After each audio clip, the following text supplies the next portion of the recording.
देखिए Young's double slit experiment है ना, हिस्ट्री का सबसे बड़ा एक्सपेरिमेंट इसे कहा जाता है, क्योंकि ये एक्सपेरिमेंट किसी वेव को वेव साबित करने का सबसे बेस्ट एक्सपेरिमेंट है। इनको इस एक्सपेरिमेंट को जिन्होंने परफॉर्म किया वो कौन थे? Arthur young. उन्होंने ये समझाया कि कैसे एक वेव बिहेव करती है, और अगर वो एक वेव है तो उसको कैसे बिहेव करना चाहिए।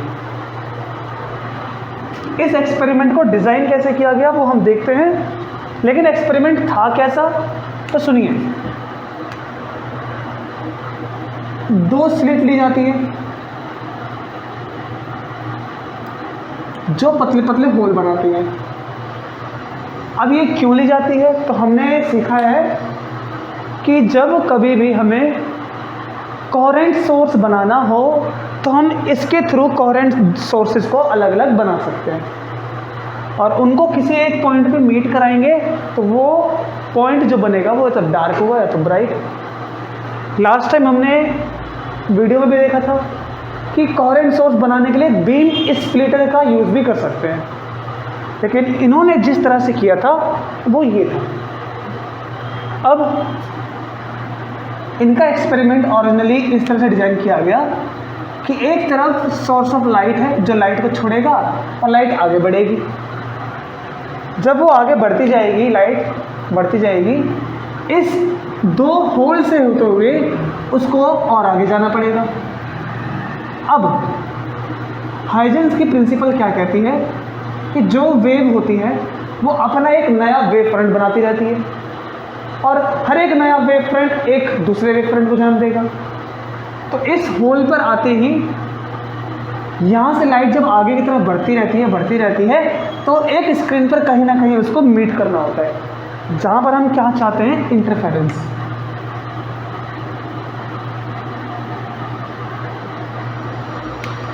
अब लाइट कैसे आगे बढ़ेगी? तो आंसर है स्फीयर में।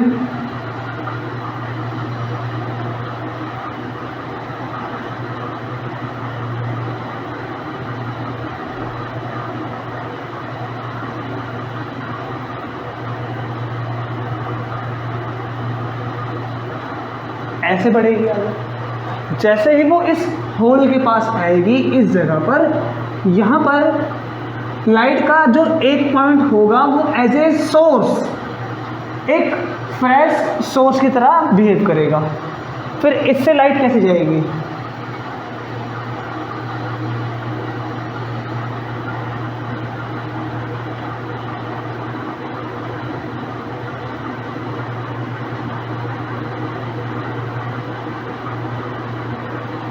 ऐसे बढ़ती जाएगी, और जो नीचे वाला है दूसरा, उससे भी लाइट बढ़ेगी इसी तरह से।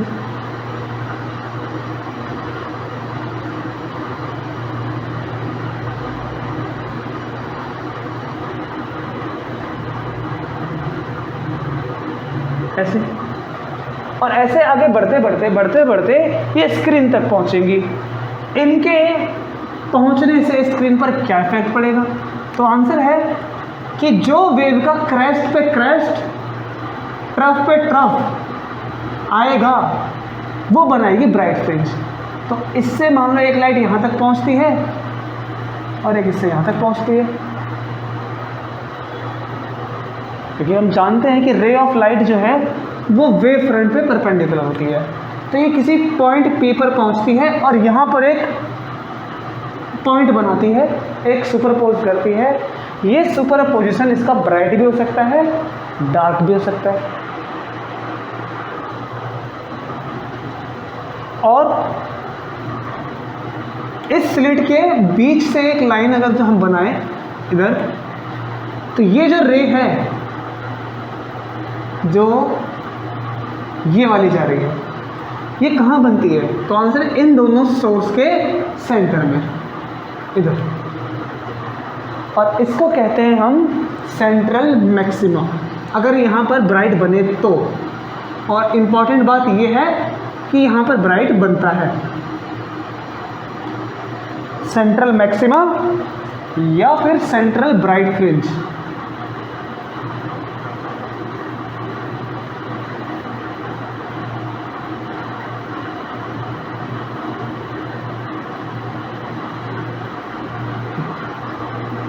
फिर ये जो सेंट्रल मैक्सिमा पर ब्राइट फ्रिंज है, इसकी इंटेंसिटी धीरे धीरे करके कम होती जाती है। क्या ये धीरे धीरे कम होगी या सडन कम हो जाएगी? तो आंसर है धीरे धीरे। इसको हमने पिछली क्लास में समझा है, क्योंकि जब वेव के ऊपर क्रैश आएगा, दूसरा क्रैश पे ट्रफ आने के लिए वेव को ऐसे धीरे धीरे करके आना पड़ेगा। कैसे? ये इंटेंसिटी मान लो बढ़ती है, ये थोड़ी सी बढ़ती है, ये थोड़ी सी बढ़ती है, ये पूरी बढ़ती है, फिर कम होती है, तो इस तरह से ये धीरे धीरे करके ग्रो करेगी। मान लेते हैं कि यहाँ से यहाँ तक इंटेंसिटी घट रही है, घटती है और यहाँ कंप्लीट डार्कनेस, नीचे भी आते सेम कंप्लीट डार्कनेस, सिमेट्री, जो ऊपर वो नीचे। यहाँ पर बनेगा डार्क पॉइंट, यहाँ बनेगा डार्क पॉइंट। इसके बाद ब्राइटनेस धीरे धीरे करके बढ़ती है, ये मैक्सिमम ब्राइट। फिर यहाँ पर भी सेम मैक्सिमम ब्राइट। ये इस तरह से हमें कुछ फ्रिंज पैटर्न मिलेंगे जो हमने देखा है वीडियो में, है ना? ब्राइट डार्क, है ना? तो इसी पैटर्न को हमने क्या नाम दिया है? तो आंसर है, इसी पैटर्न को हम कहते हैं इंटरफेरेंस पैटर्न।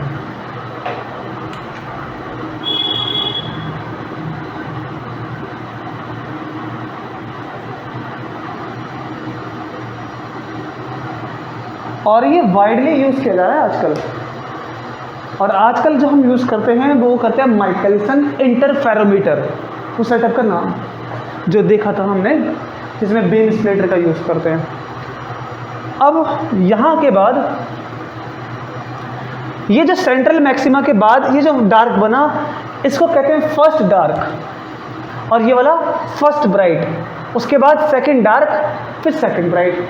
ब्राइट तो ये भी है सेंट्रल मैक्सिमा, लेकिन इसको हम अलग से नाम बोलते हैं। क्या नाम है इसका? तो आंसर है, इसका अलग से नाम है सेंट्रल मैक्सिमा। उसके बाद शुरू होती है first dark, first bright, first second dark, second bright, third dark, third bright, इस तरह से कंटिन्यू चलती है। अच्छा, हमारा जो टास्क है वो ये पता लगाने का है कि पॉइंट P पर डार्क बनेगा कि ब्राइट बनेगा, क्योंकि यहाँ पर डार्क भी बन सकता है और ब्राइट भी बन सकता है। तो यहाँ डार्क बनेगा कि ब्राइट बनेगा, वो किन किन बातों पे डिपेंड करता है।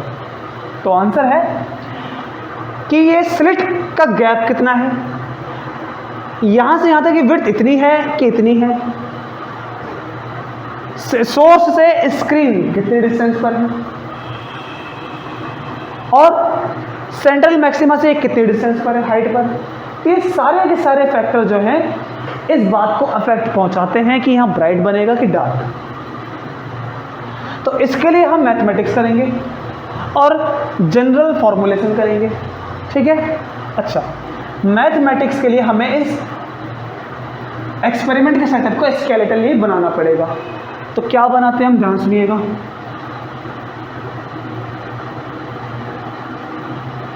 ये स्लिट हैं जो कि सोर्स की तरह एक्ट करेंगे।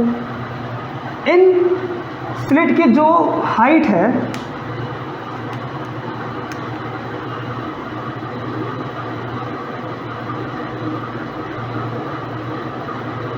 इस हाइट को हम नाम देते हैं लेट्स से स्मॉल डी से। कई रेफरेंस बुक में इसको स्मॉल ए भी कहा गया है, हम स्मॉल डी से। Now here we have screen, तो इसके सेंटर से जो लाइन जाएगी ये,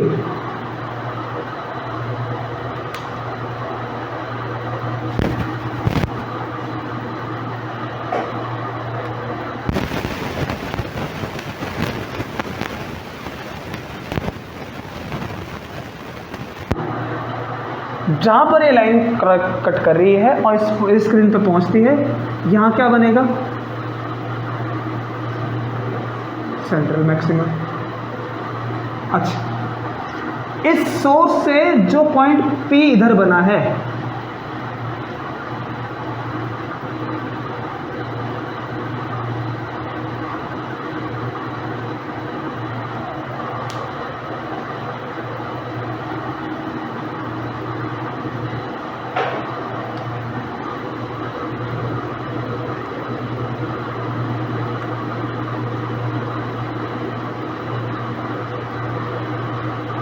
तो ये पॉइंट P है, ब्राइट या डार्क वी विल सी।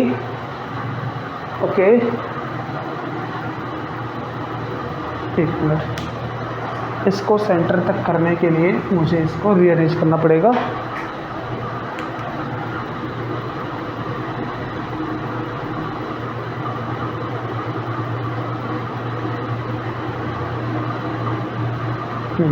अब ठीक है। नाउ ये जो P पॉइंट है ये सेंट्रल मैक्सिमा से लेट्स से H हाइट पर है, ठीक है। ओके, और ये जो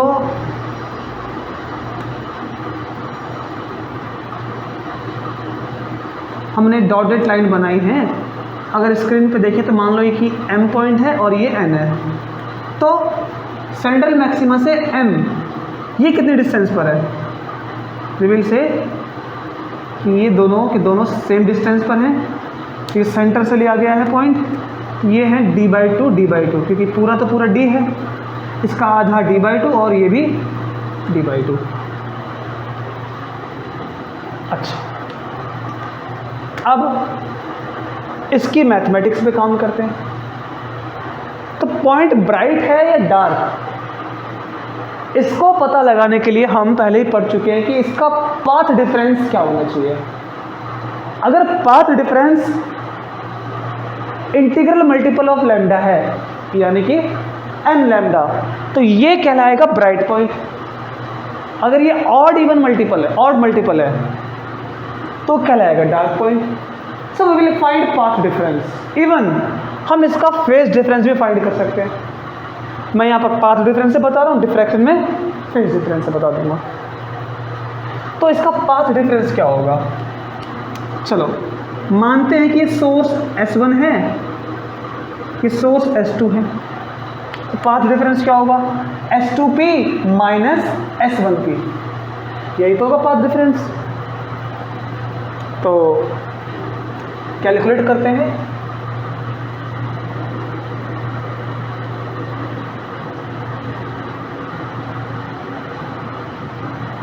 पाथ डिफरेंस क्या होगा? S2P minus S1P। और इसकी कैलकुलेशन के लिए हम कैसे करेंगे? तो आंसर है we will use Pythagoras theorem.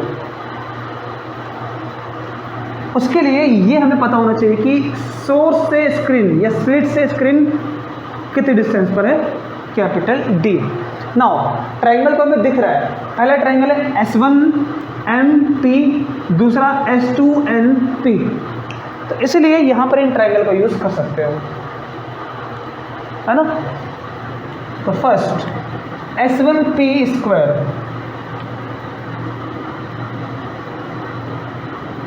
S1P square equals to hypotenuse square equals to base square plus में परपेंडिकुलर। ये कितना है? तो आंसर है D स्क्वायर प्लस P2N कितना है? तो बहुत आसान है, ये H है, ये D/2 है, तो पूरे H में से D/2 काट दो। जैसे ये हाइट H है, मुझे ये निकालनी है, ये तो पूरे में से मैं इतना पोर्शन कट कर दूंगा तो मेरे पास ये निकल जाएगा। इसी तरह से कंप्लीट H में से इतना काट दूंगा तो इतना पोर्शन फाइंड हो जाएगा। तो इसका ये पॉइंट है H माइनस D/2 का स्क्वायर, एम आई राइट। दूसरा S2P स्क्वायर बोलिए, ये कौन सा ट्राइंगल है? तो आंसर ये ट्राइंगल था S1MP। अब S2P का स्क्वायर, तो hypotenuse square equal to base square, that is कि D स्क्वायर प्लस S2 और P अलग है, तो S2 स्क्वायर और P स्क्वायर। हम जब किसी दो पॉइंट की बात करते हैं तो दो पॉइंट के जो कोऑर्डिनेट को माइनस करते हैं S1P बोलेंगे तो ये पूरी डिस्टेंस होती है। तो S1P क्या है? ये कंप्लीट डिस्टेंस, और S2P क्या है? ये कंप्लीट डिस्टेंस। अब S2P में ट्राइंगल कौन सा है? S2NP, ये बना एक राइट एंगल ट्राइंगल, ठीक है। तो मैं इनको शेड कर देता थोड़ा थोड़ा। एक ये ट्रायंगल है, दूसरा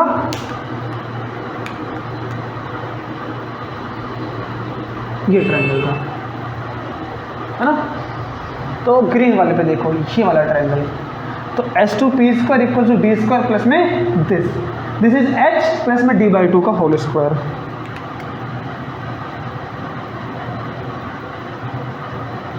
Now let's we subtract both of these because we want to find path difference. So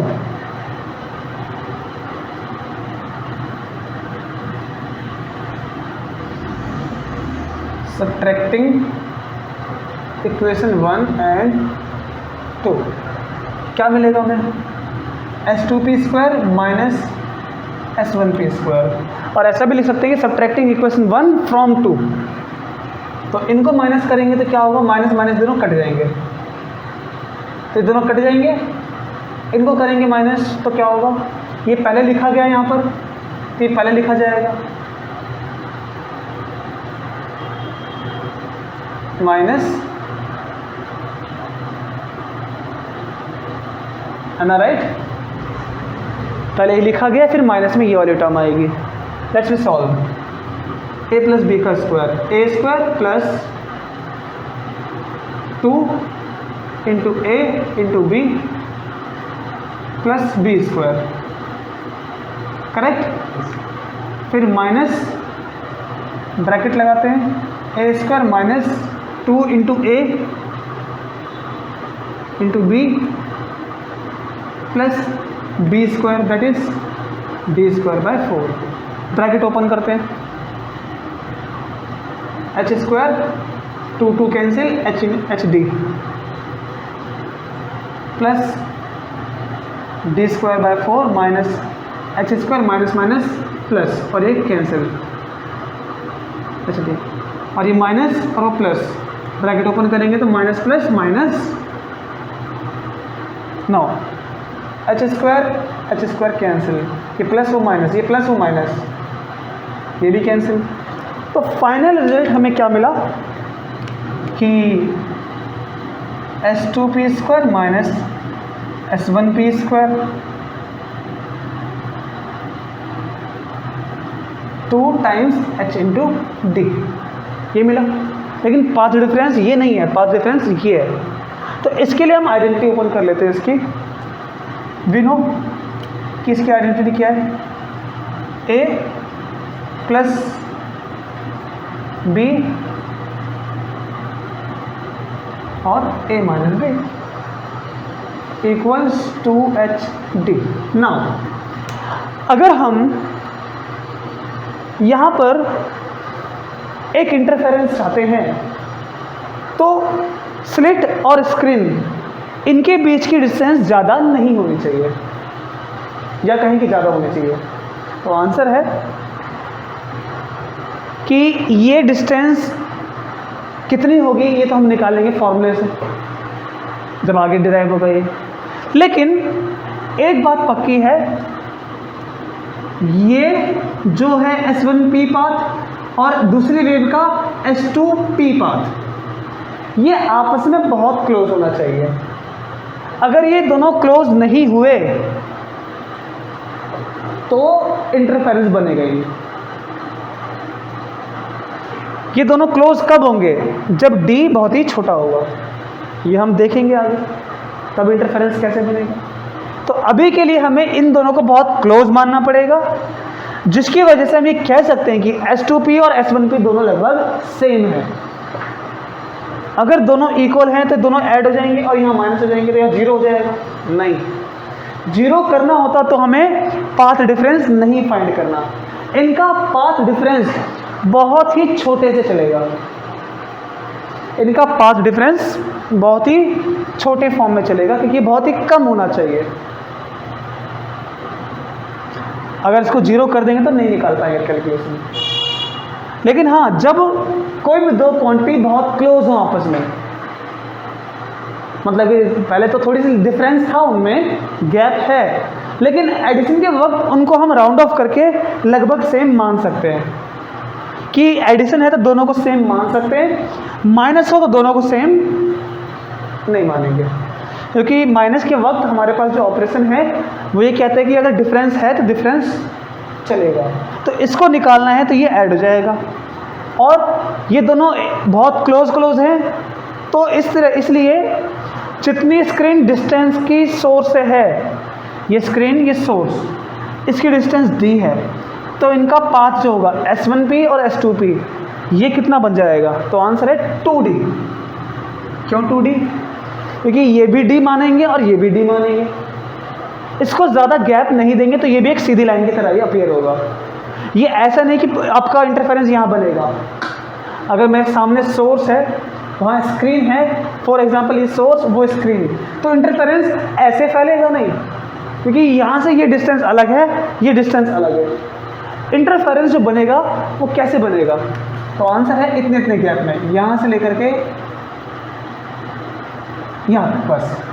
अगर ये सोर्स माने इधर, तो ये ऊपर तक यहाँ तक जा सकता है, इससे आगे नहीं।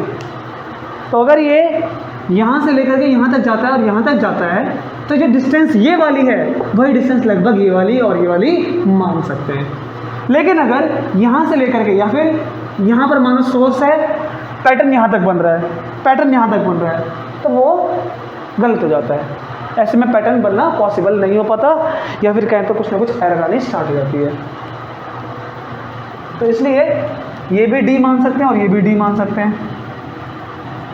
तो S2p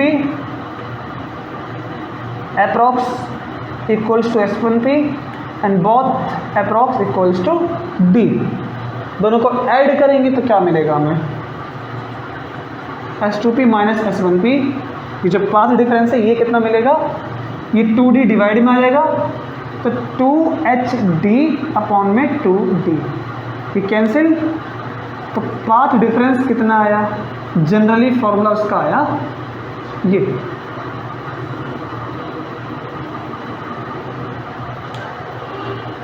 सो फिर से इसकी मैथमेटिक्स कैसे की हमने, तो आंसर बहुत सिंपल है, ट्रिग्नोमेट्री की हेल्प ली, पाइथागोरस थ्योरम की हेल्प ली, और वो हमने यहाँ पर अप्लाई कर दिया। पाथ डिफरेंस निकालना है, दोनों को माइनस कर दिया, सॉल्व किया, हम इस कंक्लूजन तक पहुँचे, हमें पाथ डिफरेंस चाहिए, S2p माइनस S1p, इसमें आइडेंटिटी ओपन करी, ये मिल गया। और माइनस करते वक्त डिफरेंस को हम जीरो नहीं ले सकते, अगर दोनों थोड़ा बहुत डिफरेंस है तो डिफरेंस माना जाएगा, और उसी डिफरेंस की वजह से क्या मिलेगा हमें, और बाकी दोनों अप्रॉक्स से इक्वल कैलकुलेट कर लें। सो this is your path difference. अगर हमने इसका पाथ डिफरेंस ये फाइंड कर लिया है, तो इसकी मैथमेटिक्स क्या कहती है, अब इस पर हम बात करते हैं। ओके, तो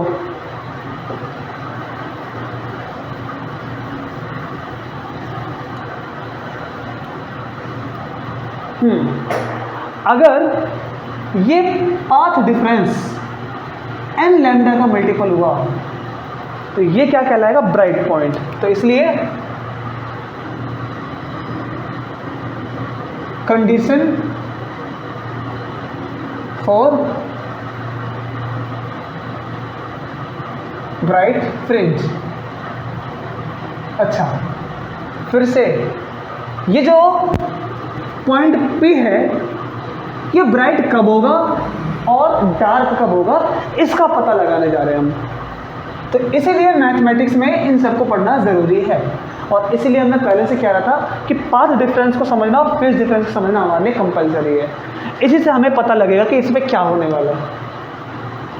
तो हम अपने प्रेडिक्शन को चेक भी कर लेते हैं कि ब्राइट है कि डार्क।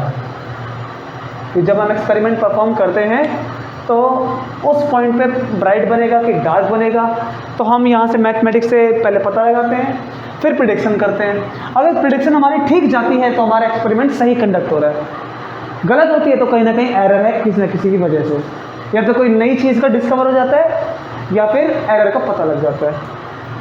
अब हम मैथमेटिक्स को पता लगाते हैं, तो हमारे पास क्या है कि h d capital d equals to n lambda. अगर ये हुआ तो ब्राइट फ्रिंज है। अच्छा, इन केस कि अगर ये डार्क होता तो कंडीशन फॉर डार्क फ्रिंज, तो क्या बनता, यही पाथ डिफरेंस ऑड मल्टीपल होता लैम्डा बाय 2 का, ऐसा कुछ। अच्छा, यहाँ पर ये h क्या है, तो आंसर है सेंट्रल मैक्सिमा से उस पॉइंट पे जहाँ पर हम पता कर रहे हैं इंटरफेरेंस पैटर्न कैसा है, वो डार्क है कि ब्राइट, तो सेंट्रल मैक्सिमा से ये हाइट h है। इसको हम रीड कैसे करते हैं, फॉर एग्जांपल कि अगर ये हमारे पास इस तरह से गिवन होता कि 0 n की जगह पे 1, तो लैम्डा 2 लैम्डा 3 लैम्डा चलते जाता है ये, तो क्या मतलब है 0 का, तो पाथ डिफरेंस नहीं है, इसलिए तो ये एकदम स्ट्रेट लाइन बनती है, स्ट्रेट लाइन बनती है। तो उसको हम क्या कहते हैं, उसको हम कहते हैं सेंट्रल मैक्सिमा, अगर पाथ डिफरेंस 0 होता है तो। पाथ डिफरेंस 0 का मतलब यहाँ से ये सीधी लाइन, तो वो कहलाती है सेंट्रल मैक्सिमा। अब ये जो है किसके लिए है, ब्राइट फील्ड, तो ये कहलाएगी सेंट्रल मैक्सिमा के बाद फर्स्ट ब्राइट, और 2 लैम्डा क्या कहलाएगा, सेकंड ब्राइट। इस तरह से कहानी आगे बढ़ेगी।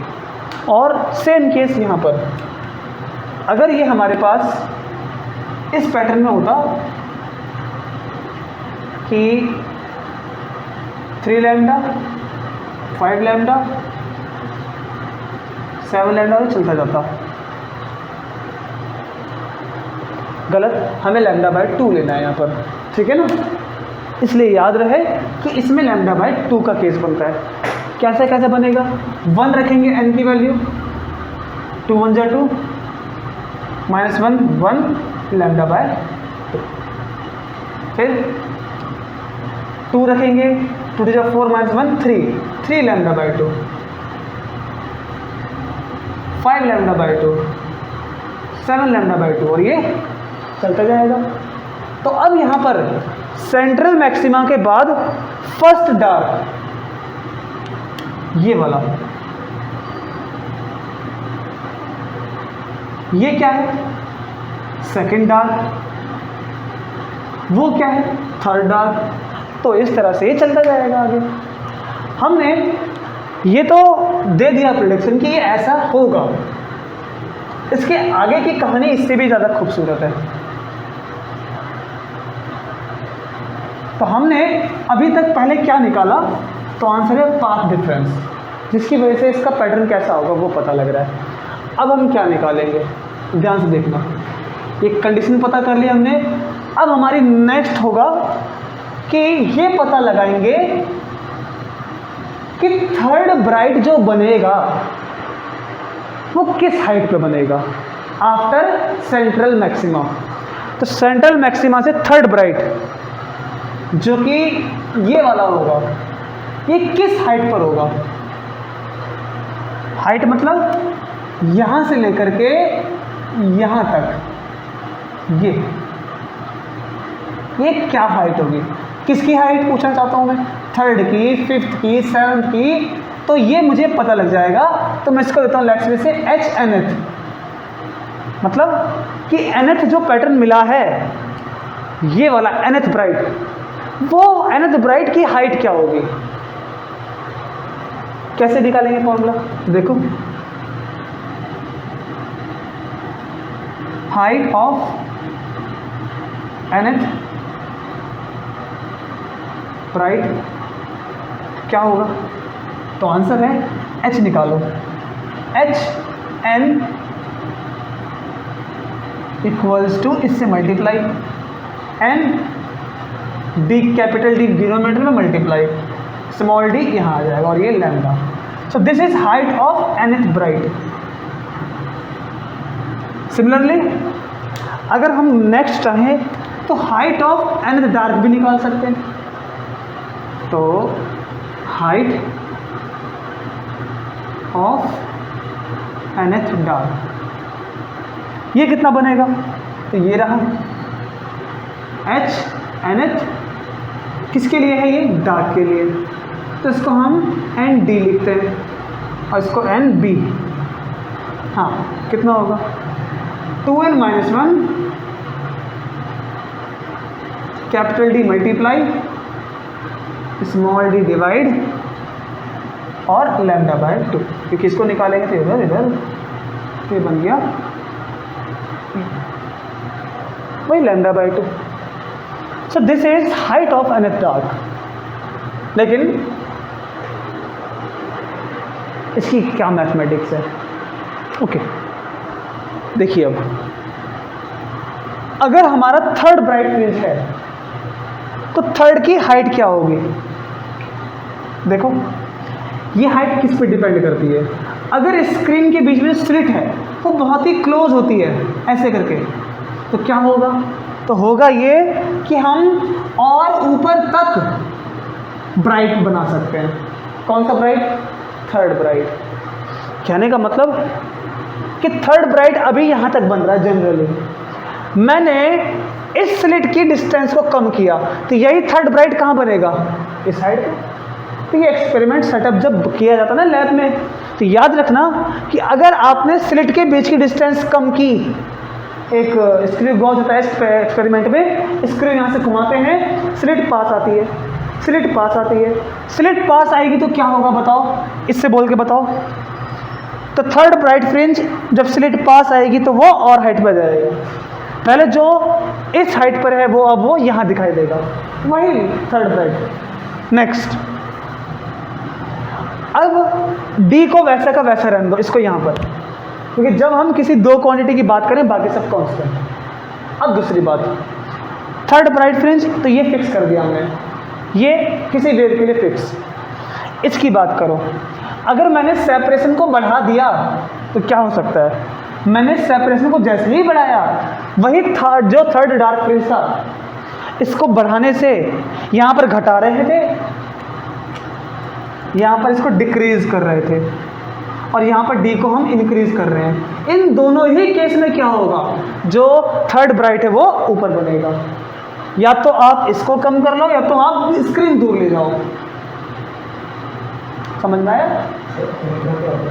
थर्ड n की वैल्यू 3, 5, 7 वो फिक्स है। हम कौन सा पॉइंट पूछना चाहते हैं ये n बताएगा। कि थर्ड है तो 3 रख देंगे, पता लग जाएगा। तो थर्ड ब्राइट फ्रिंज जो यहाँ बन रहा है, मैं स्क्रीन को पास लेकर आता हूँ, अगर D कम करूँगा तो वही थर्ड यहाँ से मुझे यहाँ बनने का दिखाई देगा। ये क्या रहेगा? आए दिमाग में? अब सबको फिक्स करते हैं। Now let's we talk about wave lambda. मैंने एक रेड वेवलेंथ ली, एक रेड लाइट और एक दूसरी ब्लू लाइट।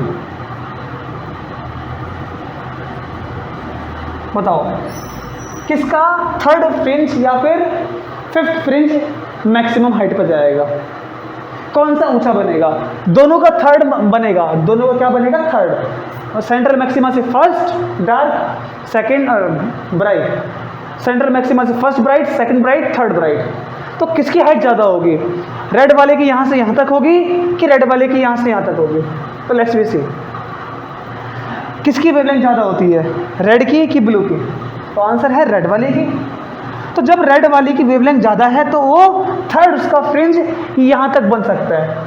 और सारी सेटिंग सेम है, डी भी सेम है, डी ए भी सेम है, ये भी सेम है, सेम दो सारी चीज़ें हैं। जैसे ही मैंने रेड से ब्लू कर दिया तो जो थर्ड यहाँ बनता हुआ दिख रहा था मुझे ब्राइट, वो थर्ड ब्राइट मुझे यहाँ दिखाई देगा क्योंकि इसकी वेवलेंथ कम। वैसे ही ये काम करेगा। थर्ड चाहिए 3 रख दो यहाँ पर n की वैल्यू, तो जो भी कैलकुलेशन आएगी हो जाएगी, हमें पता लगेगा कि डार्क कहाँ मिलेगा। तो पता चला कि मैथमेटिक्स क्या क्या हमसे कह सकती है कि ये पॉइंट ब्राइट होगा कि डार्क, ये पता लगा सकते हैं हम। कैसे? तो आंसर इसकी हाइट से, इसकी हाइट कि किस हाइट पर हम चाहते हैं कौन सा फ्रिंज।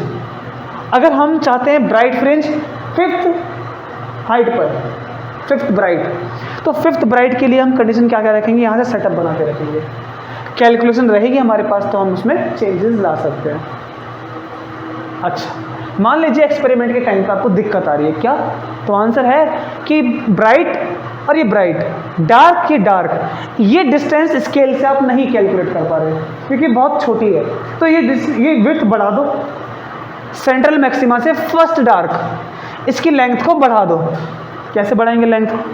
तो डार्क की लेंथ बढ़ाने के लिए आपने इस डी को छोटा कर दिया, तो ये इधर आ गया, तो आपने स्क्रू से उस स्लिट को पास लेकर आए, तो फर्स्ट डार्क अब ये ऐसे ऐसे बनते हैं, पहले यहाँ बन रहे थे तो अब ऐसे ऐसे बनेंगे। स्केल से नाप लो, आए दिमाग में ना?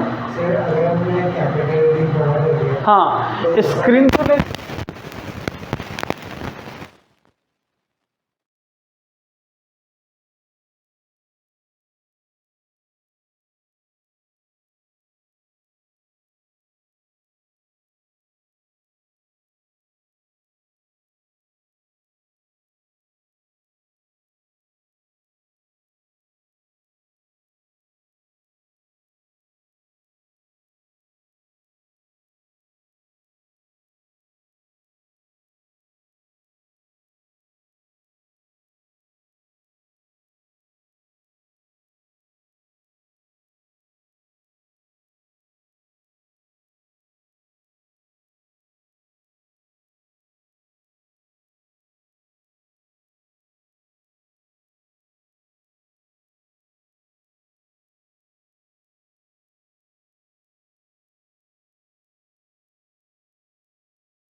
तो अब सुनिए बात,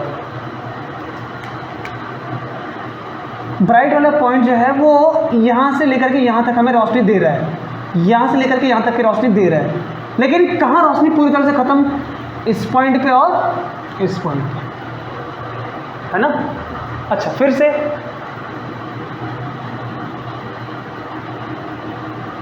यहाँ से यहाँ तक हमें क्या मिलने वाला है कि ब्राइटनेस कहाँ से कहाँ तक रहने वाली है?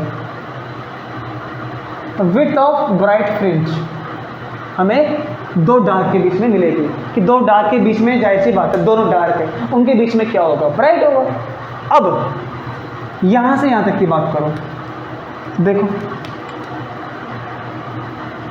यहाँ से लेकर के यहाँ तक की, तो क्या मिलने वाला है? देखो ध्यान से, दोनों ब्राइट हैं, ये भी और ये भी, तो यहाँ पर लाइट कम हो रही है, कम हो रही है, कम हो रही है, कम हो रही है, कम हो रही है, कम हो रही है, खत्म, है ना?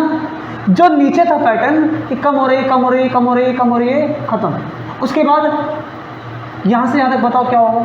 तो बढ़ती है, बढ़ती है, बढ़ती है, बढ़ती है, बढ़ती है, बढ़ती है, फुल मैक्सिमम।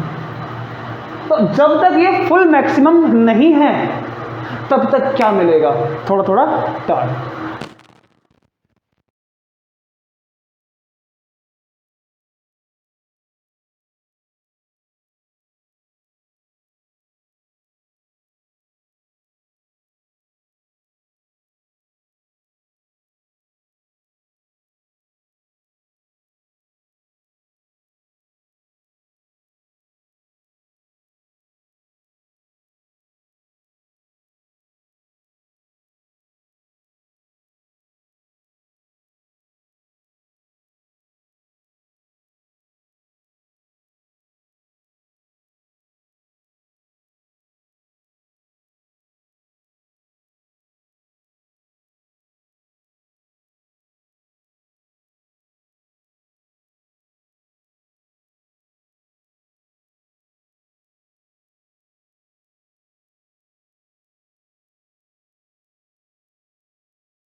सेंट्रल मैक्सिमा से लेकर के ये जो हाइट है,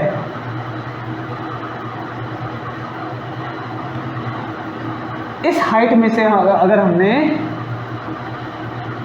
ये हाइट माइनस कर दी तो हमें क्या मिल जाएगा, हमें मिल जाएगा ये वाली हाइट जो कि है विड्थ ऑफ ब्राइट फ्रिंज, है ना, राइट। इसको निकालने का फॉर्मूला बोलो। हाइट ऑफ डार्क फ्रिंज, वो भी कौन सा डार्क, फर्स्ट डार्क, माइनस ये कौन सा डार्क है, second dark, height of second dark minus height of first dark, height. तो हाइट को निकालें यहां पर,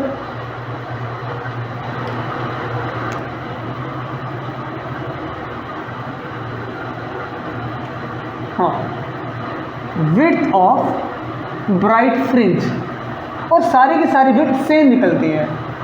कितनी निकलेगी, तो आंसर है ये ब्राइट फ्रिंज की विड्थ निकालनी है तो एच बी कौन सा है, ये सेकंड डार्क माइनस में फर्स्ट डार्क, है ना, राइट। चलो वैल्यू निकालो। सेकंड डार्क तो ये रहा, n की जगह पे कितना रखेंगे, सेकंड के लिए 2, 2 टू जब 4, 4 minus 1 3, 3/2, 3/2 D D lambda, D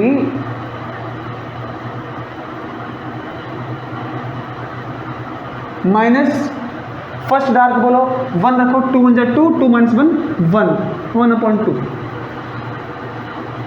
D D lambda. तो बहुत आसान हो गया, तो माइनस करना कितना आ जाएगा, तो आंसर है ये 1.5 है, ये हाफ है, तो 1.5 में से हाफ माइनस कर लो, 3 माइनस 1 2 और 2/2 1, तो डी डी लैम्डा। तो ये है width of bright fringe, am I right? Now similarly let's we calculate width of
bright, second dark, second dark, second bright, और ये